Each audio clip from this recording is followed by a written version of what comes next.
po, magandang gabi po sa inyo. Ayan, salamat po sa pagpunta nyo, ha? Ano po? Ano yun po siya? Kumare. Oo. Nakakaintindi naman po kayo ng Tagalog, no? Ayun, no? Pinay! Hindi yung epal. Imbis na pala makamukha kung hayop ka.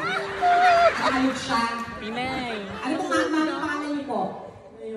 Naomi. Anong taray o? Naomi. Hindi naman pangalan mo, Gada. Binalitan ng Gada. Ay po, Mami Naomi. Enjoy po kayo. Salamat po sa pagpunta niyo, ha? Sino kasama ni Mami? Mami!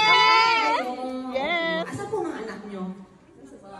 Oo nga po. Tama naman po lang. Kasi kung nandito sila, kasama niyo sana. Galing po akong sumagot, no? Tama lang po ako sa mga may edad, pero parang iba po yung bilay. No? Thank you po, Mami Naomi. Salamat. Ganito lang po kami, ha? Oo, kasi baka nabibigla po kayo. Kasi usually, pag mga ganyang edad, simbahan na lang ang pinupunta. Hindi naman sabi, hoy, naku naman, hindi naman. Nag-gaybar pa nga ako. Enjoy po, enjoy po. Gaganda ng mga babae dito. Siyempre.